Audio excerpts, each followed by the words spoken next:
MSc final year inorganic specialisations का elective paper number 506 photo inorganic chemistry. Students, हम पहले भी इस पेपर के बारे में एक क्लास में डिस्कस कर चुके हैं। वो केवल इंट्रोडक्शन था, लेकिन अब हमको सिस्टमेटिक तरीके से सिलेबस वाइज इस पेपर को करना है। और पेपर में फर्स्ट यूनिट हम ले रहे हैं। बच्चों फोटोकेमिस्ट्री। फोटोकेमिस्ट्री में हमारे पास में जो पहला टॉपिक है फोटोकेमिकल लॉज,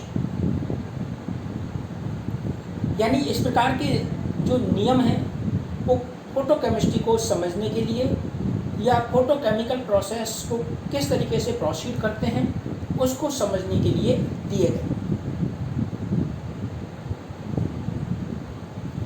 सिंपल बात है बच्चों, सिंपल बात है कि कोई भी रासायनिक अभिक्रिया जब संपन्न होती है, उनमें से जो प्रकाश रासायनिक अभिक्रियाएं हैं वो प्रकाश की उपस्थिति में ही संपन्न होती है। प्रेजेंस ऑफ लाइट में ही वो कंप्लीट होती है और कंप्लीट होकर प्रोडक्ट में कन्वर्ट हो जाती है। किस तरीके से लाइट का एब्जॉर्प्शन होता है और वो क्रिया कारकों में किस प्रकार से स्थानांतरित अथवा क्रिया कारक को एक्टिव करते हैं और वो एक्टिव मॉलिक्यूल किस तरीके से प्रोडक्ट में कन्वर्ट होता है, ये सब हमको समझना है इस यूनिट में। फोटोकेमिकल लॉ में हमारे पास में पहला लॉ है गार्थस-ड्रेपर लॉ, दूसरा लेंगे हम स्टार्क-आइंस्टीन लॉ और बीयर-लैम्बर्ट लॉ हम बच्चों छोटी क्लासों में पढ़ चुके हैं, लेकिन दोबारा से यहाँ पर पढ़ेंगे। सबसे पहले हम गार्थस-ड्रेपर लॉ की बात करते हैं बच्चों। Grotthuss-Draper law is purely qualitative.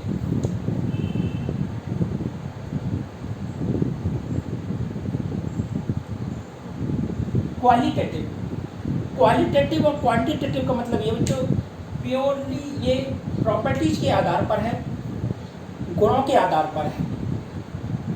Quantitative यानी मात्रा के आधार पर, या मात्रा का एक्सप्लेनेशन गार्थस-ड्रेपर लॉ के द्वारा नहीं कर सकते। केवल गुणों में जो परिवर्तन हो रहा है, चेंजेज हो रहा है, उसका यहाँ पर एक्सप्लेनेशन कर सकते हैं। This law has no exceptional, so-called no exceptional law या rule. This rule gives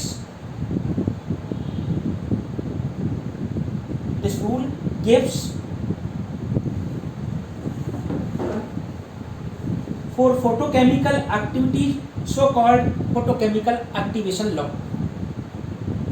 According Garthus-Draper law, whenever a monochromatic light of beam incident on reactive molecule, then radiations of many phenomena like absorption, reflection, transmitted, but only absorbed part of radiations is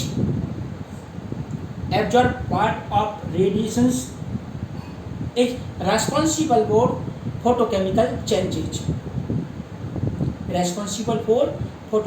changes.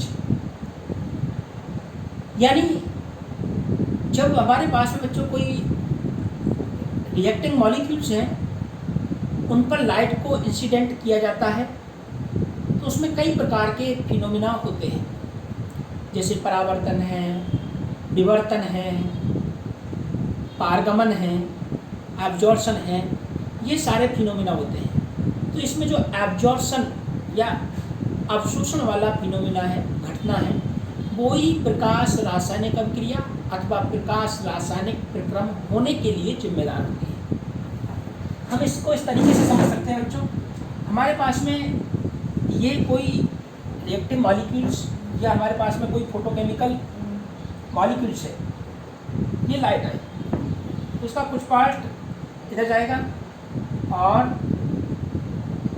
कुछ part बाहर निकल जाता है और कुछ absorb हो जाता है। ये रिफ्लेक्ट है बच्चों।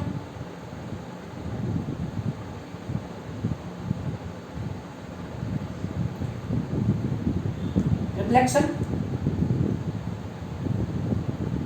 ये ट्रांसमिटेड और ये एब्जॉर्ब। रिफ्लेक्शन को आर, ट्रांसमिटेड टी और ए, यानी ये I0 है बच्चों। I0 हमारे पास में I R I A plus आई।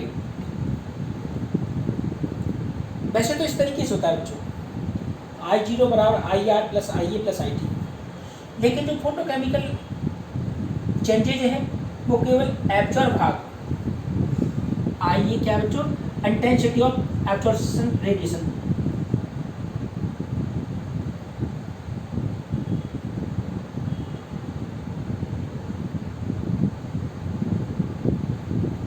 तो हमारे पास में जो एब्जॉर्ब पार्ट है वो ही फोटोकेमिकल चेंज के लिए रेस्पॉन्सिबल है। That means only absorption phenomena is responsible for photochemical change. Photochemical change, the absorption of light may not allowed had to chemical change. It may increase their thermal energy or may back as fluorescence with different wavelength. This law is applicable on primary photochemical process. This law is applicable on primary photochemical process. Primary photochemical process, यानी गार्थस-ड्रैपर law जो primary photochemical process होता है। जो photochemical process two types हैं, एक तो primary है और एक सेकेंडरी है। एक प्राइमरी है और एक सेकेंडरी फोटोकेमिकल प्रोसेस है। इसमें से प्राइमरी फोटोकेमिकल प्रोसेस में रेडिएशंस का एब्जॉर्प्शन किया जाता है और एब्जॉर्ब रेडिएशन वाला मॉलिक्यूल्स एक्टिव हो जाता है। ये प्राइमरी प्रोसेस में आता है। जो अदर चेंजेज हैं, लास्ट जो फाइनल प्रोडक्ट बनता है वो सेकेंडरी प्रोसेस में आता है। तो गार्थस-ड्रैपर लॉ इतना ही है बच्चों हमारे पास में। दूसरा है Stark-Einstein law. Stark-Einstein law, Stark-Einstein law qualitative और क्वांटिटेटिव, क्वालिटेटिव एंड क्वांटिटेटिव बहुत टाइप्स का है।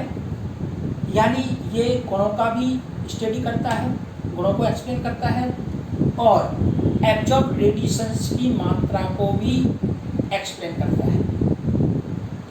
ये नियम हमको क्या बताया था जो देखें हम, इस नियम के अनुसार हमारे पास में one molecule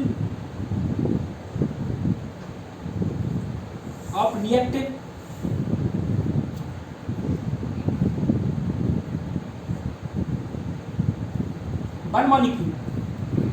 one molecule of reactant,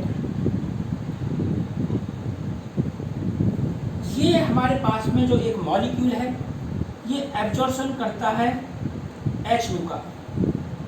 H जो फोटॉन्स या क्वांटा, E बराबर H बराबर Hc/λ।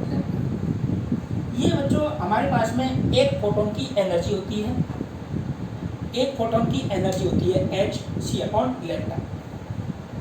इस तरीके से हम इसको एक्सप्लेन कर सकते हैं या कह सकते हैं, किस तरीके से कह सकते हैं। This law also known as Einstein law और photochemical equivalence, one photon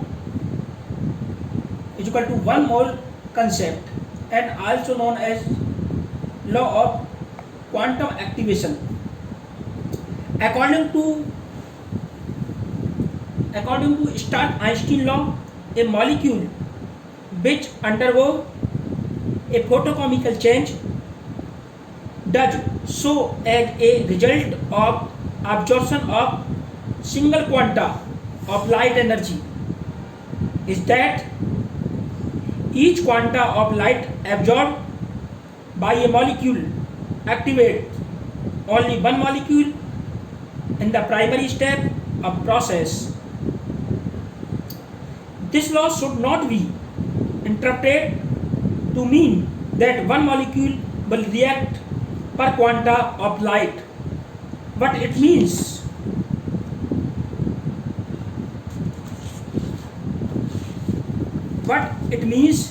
that only one molecule is activated by each quanta.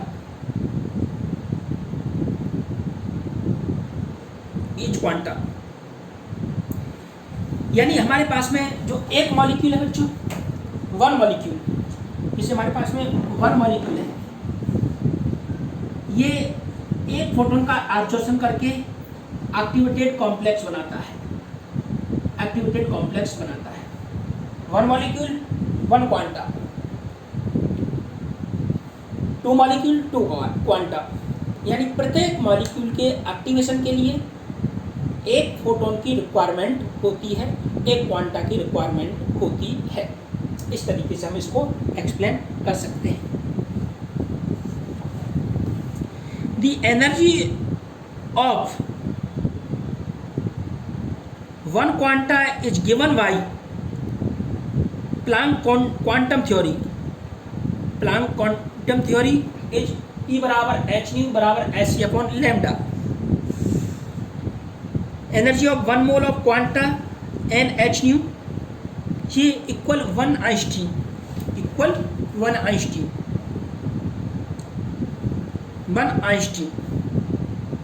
यानी हम जो एनर्जी बच्चों इसको इस तरीके से भी लिख सकते हैं, E बराबर N H C upon lambda. ये बच्चों वन मॉलिक्यूल के लिए है, वन मॉलिक्यूल, और ये एन मॉलिक्यूल। एन मॉलिक्यूल का मतलब यहाँ पर एवोगाड्रो नंबर है 6.023 into 10 to power 23, Planck constant 6.62 into 10 to power -34 joule second, C velocity of light 3.8 into 10 to power 8, और लैम्डा है वेवलेंथ। ये अलग अलग वेवलेंथ हो सकती है। थर्ड लॉ हमारे पास में बियर लैम्बर्ट लॉ। इसमें बियर नियम में जो किसी पदार्थ की मोटाई के साथ में इंसिडेंट रेडिएशंस की तीव्रता में जो कमी होती है, डायरेक्टली प्रोपोर्शनल कंसंट्रेशन, और लैम्बर्ट में directly proportional width of substance, the width of sampling tube. तो इसको समझने के लिए हम बोर्ड साफ करते हैं बच्चों, देखते हैं किस तरीके से इसको समझ सकते हैं। समझे बच्चों? According to Beer Lambert law, absorption of light is directly proportional to concentration of sample and length of sample cell। यानी जो हमारे पास में जो आने वाली प्रकाश की तीव्रता है, तो पदार्थ की मोटाई, यानी ये हमारे पास में एक्स है बच्चों,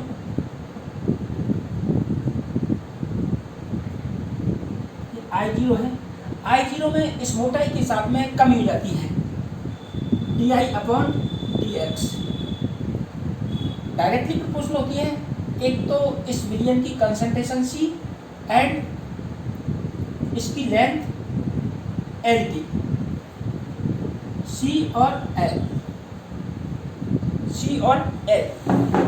हम इसको इस तरीके से कर सकते हैं बच्चों, माइनस di अपॉन dx बराबर KCl।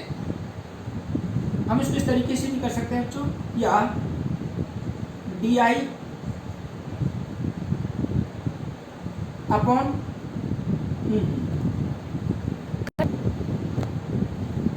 हम इसको इस तरीके से कर सकते हैं। तो जो तीव्रता में कमी हो रही है मोटाई के साथ, पदार्थ की तीव्रता में, इंटेंसिटी में जो डिक्रीज हो रही है, वो डायरेक्टली प्रोपोर्शनल कंसंट्रेशन और इंटेंसिटी ऑफ इंसिडेंट रेडिएशंस तो हम इसको इस तरीके से कर सकते हैं बच्चों, आई को हम इस तरह क्रॉस मल्टीप्लाई करके